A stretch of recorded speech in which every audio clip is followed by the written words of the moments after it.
noite a todos. Então vamos fechar os nossos olhos, né? Elevar o nosso pensamento até o Mestre Jesus.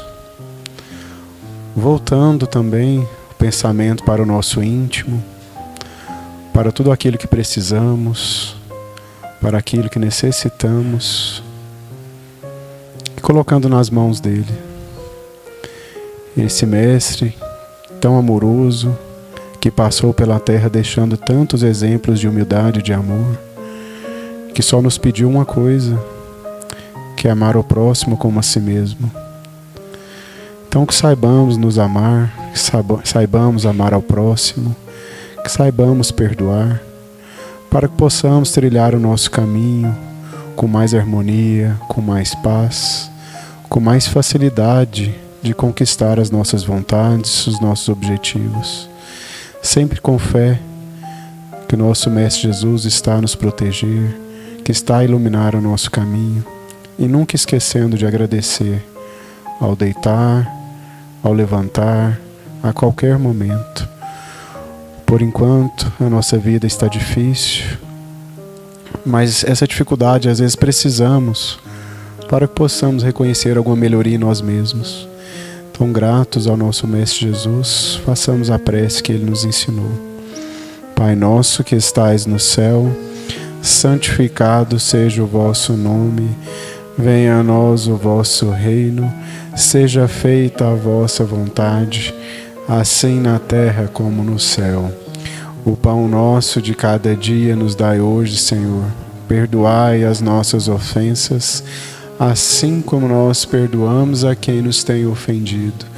E não nos deixeis cair em tentação, mas livrai-nos, Senhor, de todo mal, porque vosso é o reino, o poder e a glória para sempre. Que assim seja.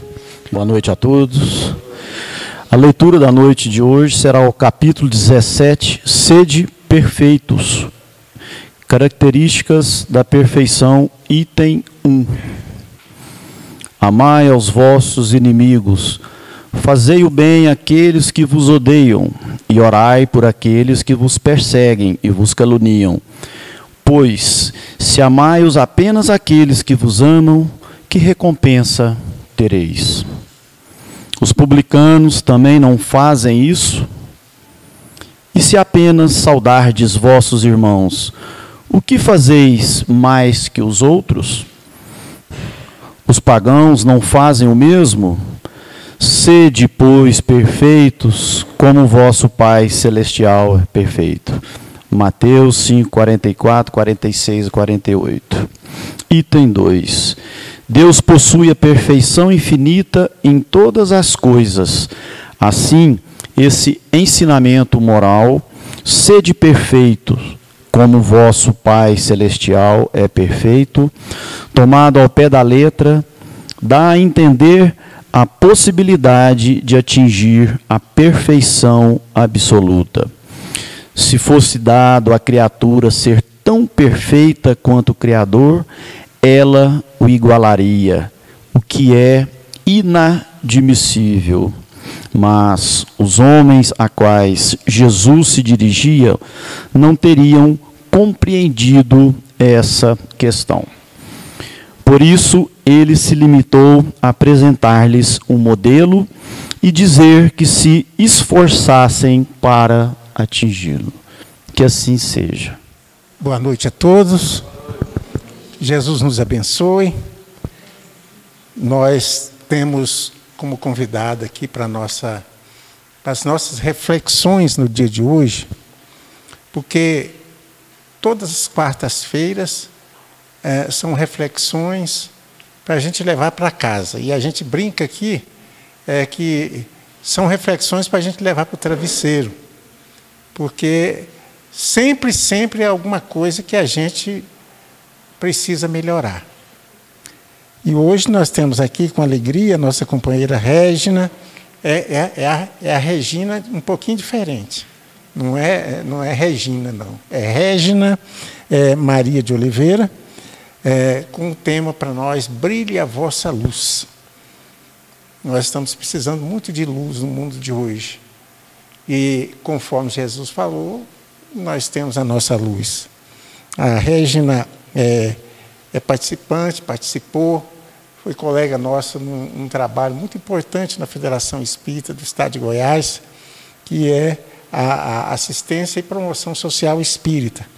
E ela participa também do grupo espírita Ser Luz. Então, para a gente já ganhar tempo e ouvir a sua mensagem, nós já vamos passar a palavra para a Régina. Boa noite a todos. É uma alegria muito grande e nós agradecemos sempre todas as oportunidades que temos de estarmos reunidos em torno das reflexões acerca do Consolador prometido por Jesus. Porque o Espiritismo é este Consolador. João, o apóstolo, ele registra uma fala de Jesus dizendo o seguinte, que ele iria ao Pai e pediria a ele que nos enviasse um outro Consolador, que ficaria eternamente conosco, que nos falaria de todas as coisas e que nos ajudaria a compreender o que ele falou, que nos lembraria o que ele disse. E o Espiritismo cumpre essa promessa de Jesus, porque o Livro dos Espíritos, que é o nosso arcabouço doutrinário, ele abrange em absoluto tudo que existe. E não poderia ser diferente, porque é lei de Deus. Os Espíritos expressam a lei de Deus. O tempo todo, então, primeira promessa cumprida, né? Nos fala de todas as coisas. O tempo todo, os Espíritos procuram nos ajudar a compreender o que Jesus veio e disse. Muitas de suas falas seriam inteligíveis sem a ajuda dos Espíritos, sem a certeza da reencarnação. Então, segunda promessa cumprida. E a terceira, que ficaria eternamente conosco, nós podemos avaliar por duas vertentes. Primeiro, porque a lei de Deus, eterna e imutável, ficará eternamente conosco.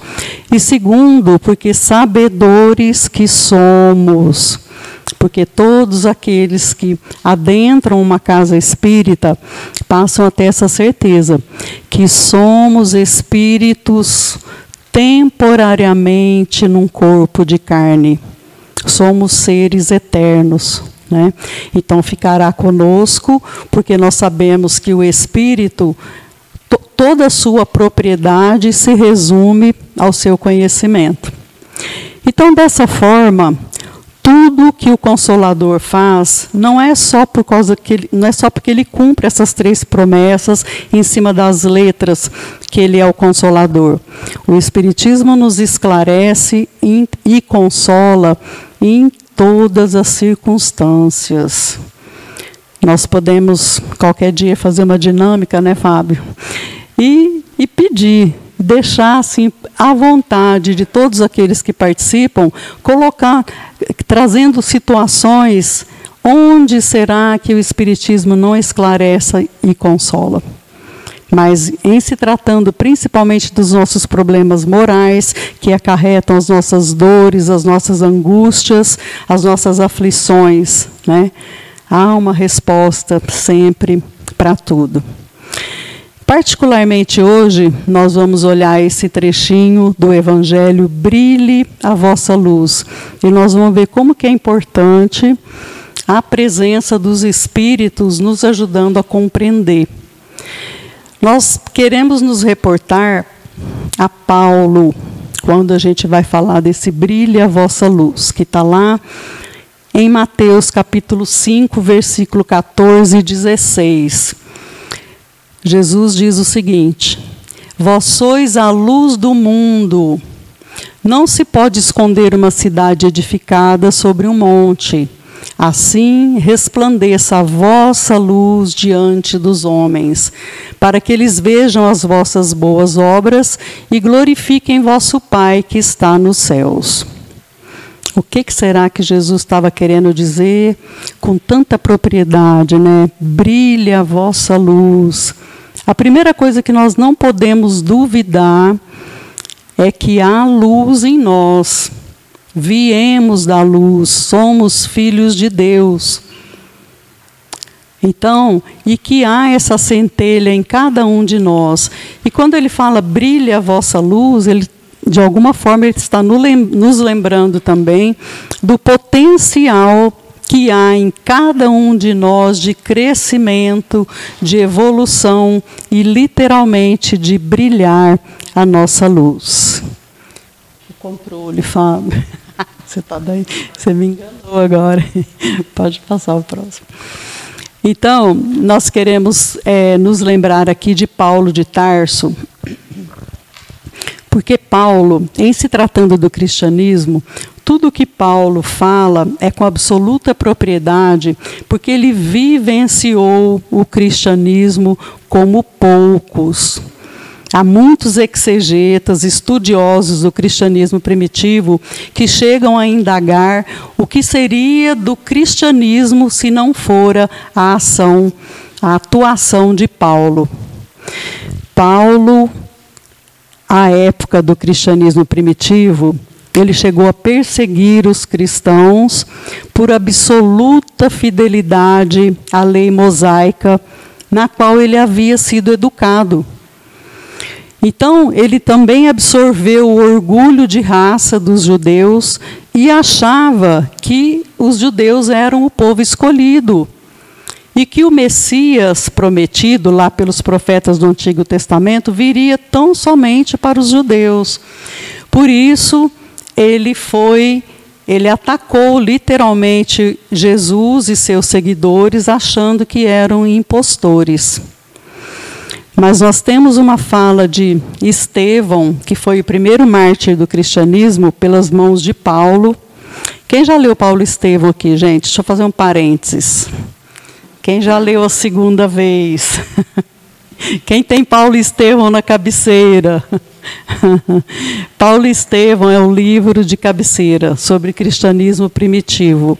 Nós temos o Haroldo Dutra Dias, que é um estudioso do cristianismo primitivo, que ele já chegou a ter mais de 3.000 livros, 3.000 livros sobre cristianismo primitivo na prateleira dele, e a referência constante dele é Paulo e Estevão.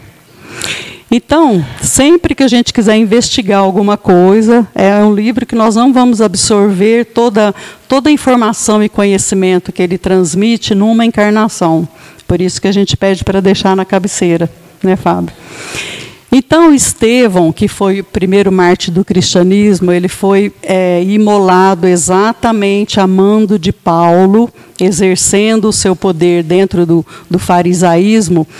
Ao desencarnar, prestes a desencarnar, ele se refere a Paulo com as seguintes palavras. Ele diz o seguinte: Paulo é um espírito valoroso e fiel. Defendeu Moisés até o fim. Quando ele encontrar Jesus, ele vai fazer a mesma coisa. E Estevão era um espírito muito evoluído já. Se a gente tiver a oportunidade de ler Paulo e Estevão, nós vamos perceber ali a dimensão espiritual desse espírito. E exatamente ele estava corretíssimo, porque Paulo, quando ele estava a caminho de Damasco, para efetuar mais uma perseguição aos cristãos, às portas de Damasco, o próprio Jesus lhe vem ao encontro e lhe pergunta. Ele até então se chamava Saulo. Saulo, Saulo, por que me persegues? E ele, num instante, literalmente de joelhos, ele pergunta. Ele se dá conta de que tudo que ele ouviu falar a respeito de Jesus era verdade. Ele era, sim, o Messias prometido e vinha ali buscá-lo, a ele, que perseguia os cristãos. E nesse instante ele passa a ter uma noção da grandeza de Jesus e do seu mais infinito amor. A partir daí, Paulo percorreu mais de 20.000 quilômetros a pé, divulgando o Evangelho. E é por isso que muitos estudiosos hoje indagam o que seria do cristianismo se não fora essa atuação de Paulo. Quando ele já não conseguia caminhar mais ao quebrado pelas perseguições, pela fome que ele passou, pela miséria material que ele sofreu mesmo, ele foi abandonado, relegado. Quando ele não podia mais voltar às comunidades onde ele tinha deixado a semente do Evangelho, ele passou a escrever as suas famosas cartas. E nós vamos ver 3 trechinhos aqui de cartas de Paulo. Por que a gente se refere a Paulo? Porque ele chegou a declarar: já não sou eu quem vivo, mas o Cristo que vive em mim. Então, em se tratando de Evangelho, Paulo sabia do que ele estava falando. Então, está lá em Gálatas, né? Capítulo 2, versículo 20, ele repetindo exatamente isso. Já não sou eu quem vivo, mas o Cristo que vive em mim. Tal a integração que ele sentiu, tal a entrega dele ao Evangelho, né? Aos Coríntios, em sua segunda carta aos Coríntios também, ele diz isso daí, olha só, em relação ao brilho a vossa luz. Bendito seja o Deus e Pai de nosso Senhor Jesus Cristo, o Pai das misericórdias e o Deus de toda consolação, que nos consola em toda a nossa tribulação, para que também possamos consolar. Para que também possamos evoluir, para que também possamos fazer brilhar essa nossa luz. Pode. Depois também em sua carta aos Hebreus, aos irmãos de raça dele, né? Ele diz o seguinte, ó: mas de vós, ó amados, esperamos coisas melhores e que acompanham a salvação. Então aqui a gente tem que buscar a interpretação, mas com certeza essas coisas melhores que ele fala que esperamos era em relação à elevação, ao amor genuíno ao próximo, que é a base da lei mosaica também, onde ele foi educado, né? E por fim, em sua carta, outra carta aos Gálatas, ele diz aquilo, essa frase: porque o que semeia na sua carne, da carne ceifará corrupção. Mas o que semeia no Espírito, do Espírito ceifará a vida eterna. Novamente, mais uma vez, a gente pode perceber a preocupação de Paulo em se aproximar da lei de Deus e em levar isso a todas as comunidades onde ele havia passado e deixado a semente do Evangelho. Posto isso, vamos agora a questões de ordem prática, né? Vamos voltar aqui para o nosso planetinha azul no ano 2023. Tudo que Jesus falou, gente, por que o Espiritismo é o Consolador? Primeira coisa importante que a gente não pode deixar de refletir: Jesus foi o único ser perfeito que esteve entre nós, o único espírito puro que esteve entre nós. Então ele é o nosso modelo e guia. Em absoluto nós não vamos alcançar a elevação moral, intelectual e amorosa dele em uma encarnação. Porque se nós estamos nesse estágio hoje ainda, onde a Terra ainda é planeta de expiação e provas, onde todos somos imperfeitos, ela está em transição para mundo de regeneração, mas está nos primeiros minutos da primeira hora da madrugada ainda. Com toda certeza, essa regeneração, essa implantação do planeta de regeneração, onde o mal perderá a sua força, onde haverá a preponderância dos bons, nós vamos vivenciar isso daí em uns 1000 anos ainda. E quem gostaria de se informar sobre isso, a gente recomenda aqui o livro Apocalipse, Mitos e Verdades, a tradução do Haroldo Dutra Dias. O Haroldo Dutra, ele traduziu o livro, o Apocalipse dos últimos originais remanescentes que tem, se não me engano, em grego. Ele fala grego, né? E através de estudos dos símbolos que tem ali, ele coloca para nós essa questão desse tempo com propriedade, né? Então a gente vê que tudo que Jesus falou e que os Espíritos falam, são chegados os tempos. Esses são chegados os tempos, ainda vai demorar um bocadinho. E basta a gente olhar aí para fora. Ou se a gente não quiser apontar o dedo, que não deve mesmo, basta a gente olhar para dentro de nós mesmos, né? Nós vamos chegar nesse ponto aqui. Então, como fazer para nos aproximar dessas pegadas de Jesus, fazer com que brilhe a nossa luz, né? Como fazer? O que a gente precisa mudar? Qual o método? Qual a cartilha final? A primeira coisa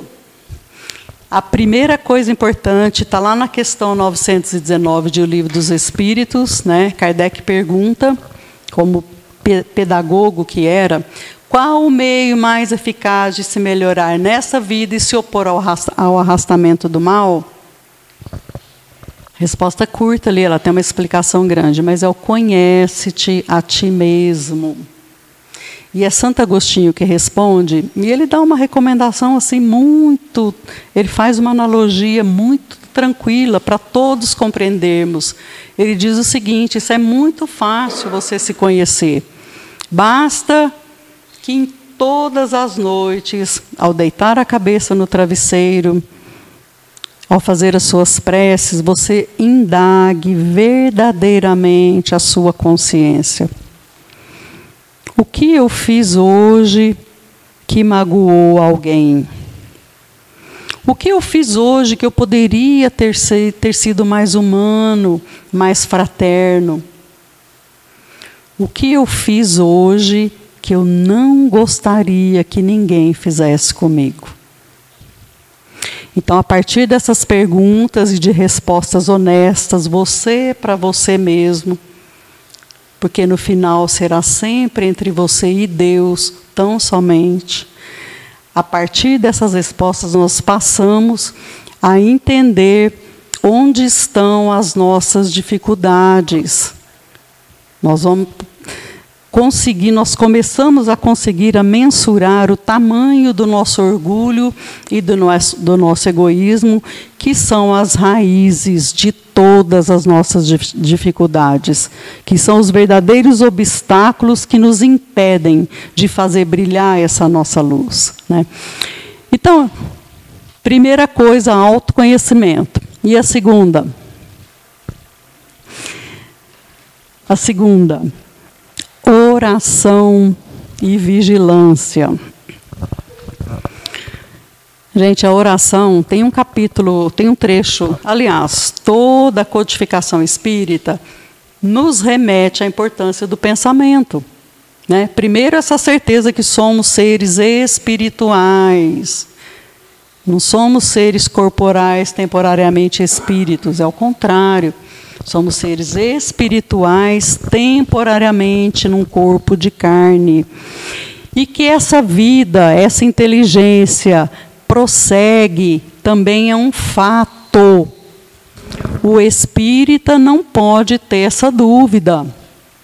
Se você tem essa dúvida ainda, e é racional, no início a gente tem, se você tem, comece ontem a investigar a quantidade de fatos, a quantidade de vezes que os espíritos falam em fatos irrefutáveis, a certeza da imortalidade, a certeza de que nós continuamos.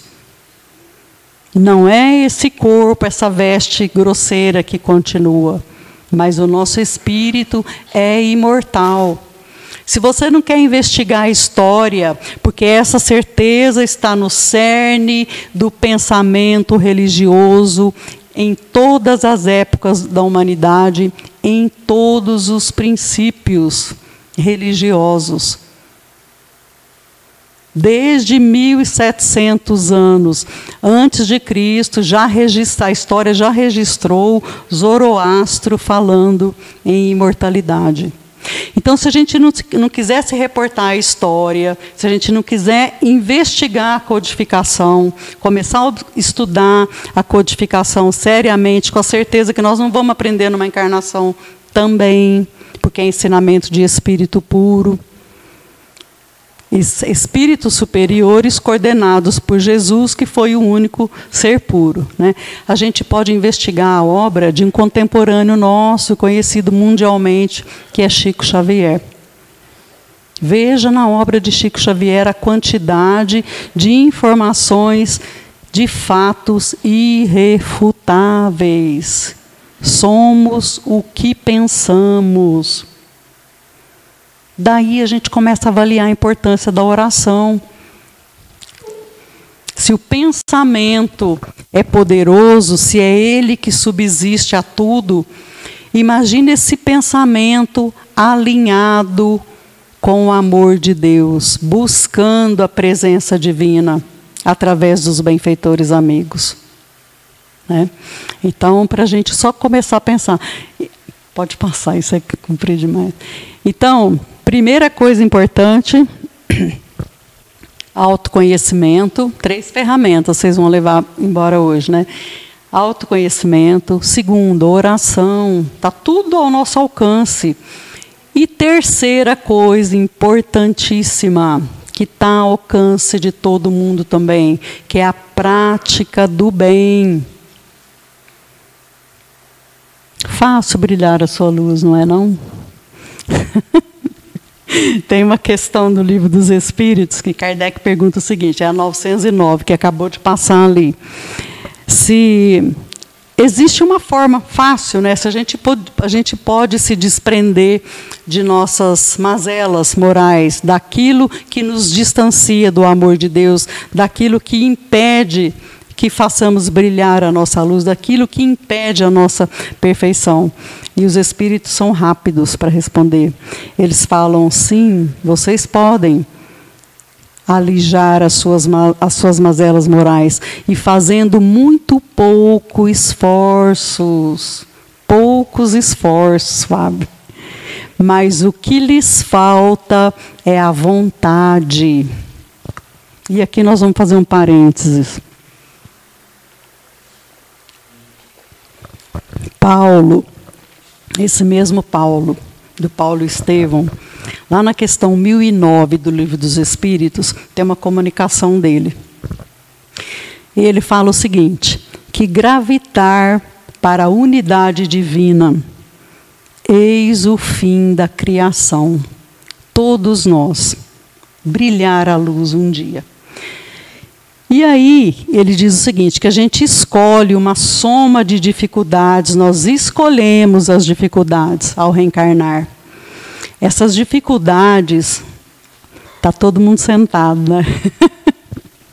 Ele fala que essas dificuldades é para a gente desgostar das nossas imperfeições.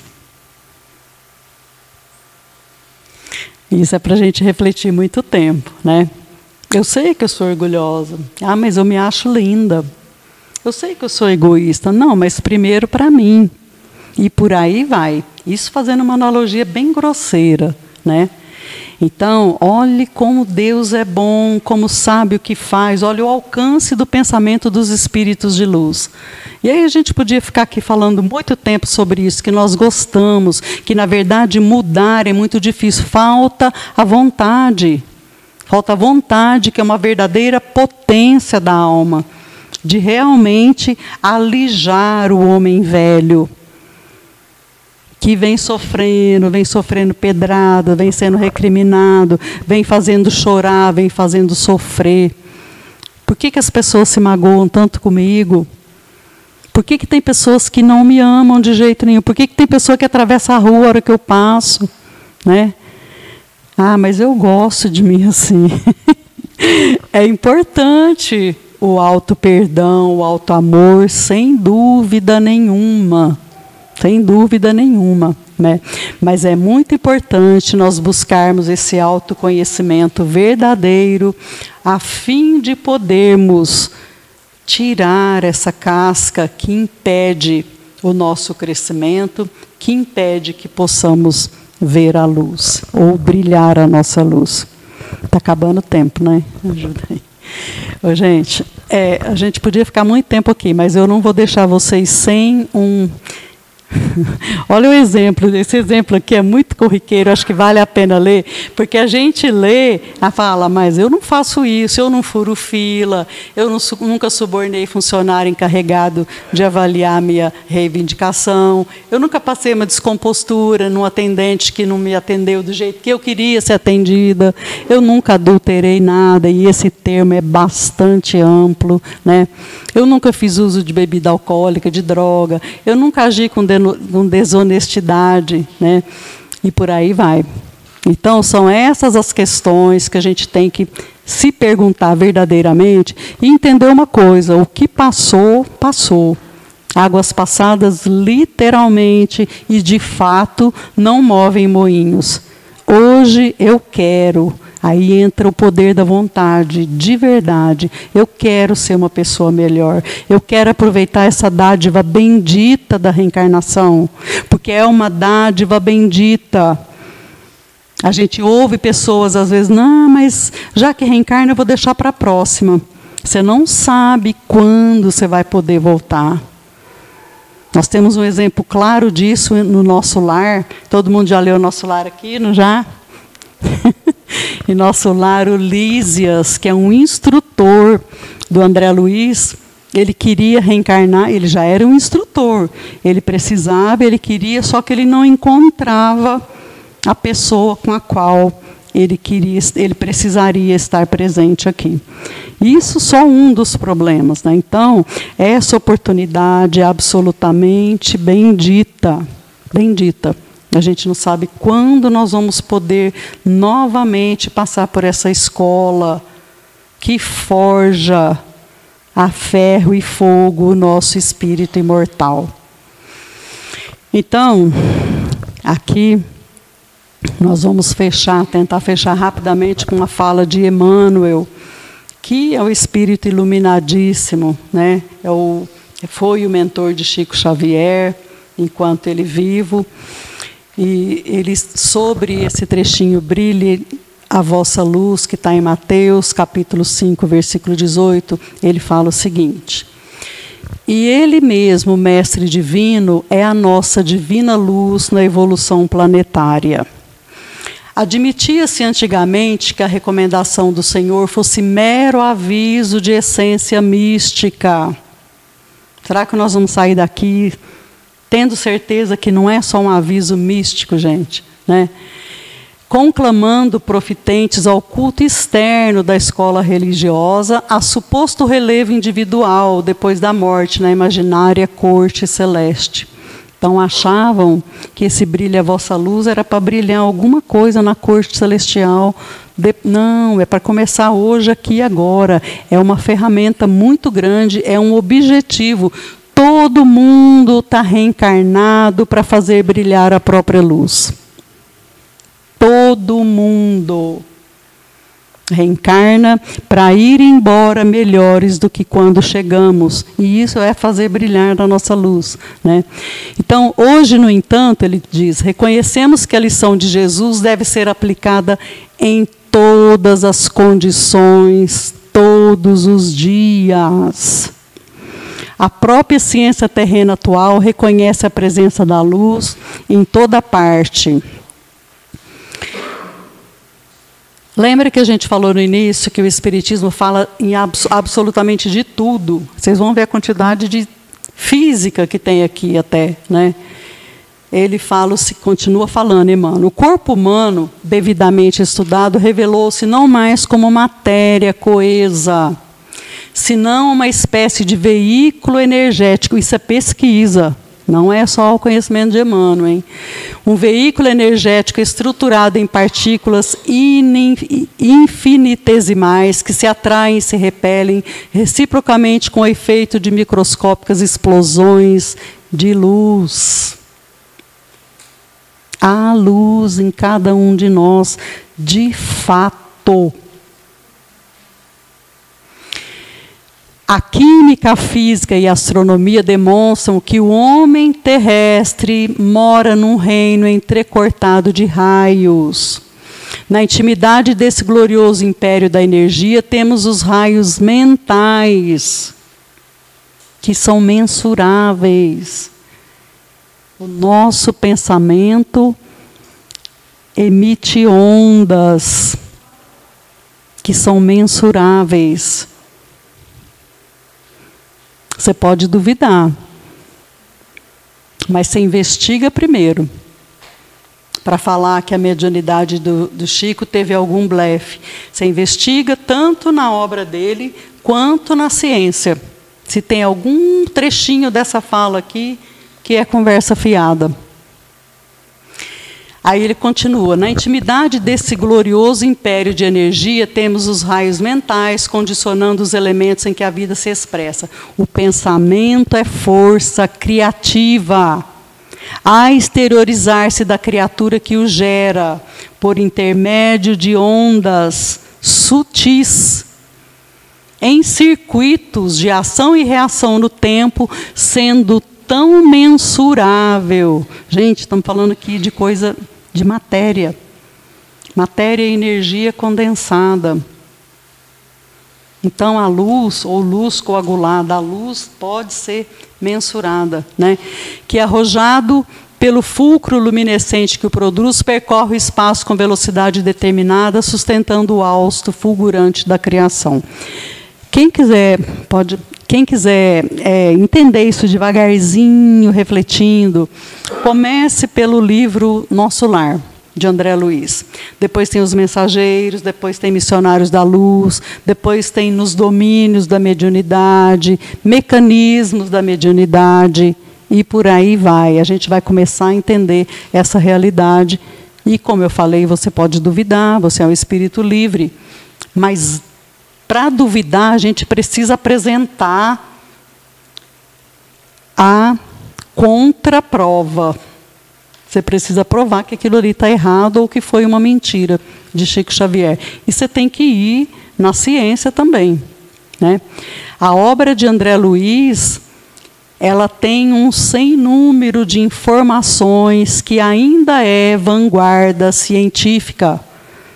Que quando Chico publicou lá atrás, mandaram, não, tira isso daí que está errado, Chico. Chegaram nele, até a academia chegou nele, Chico. Ele, não, o Emmanuel está falando que é isso mesmo.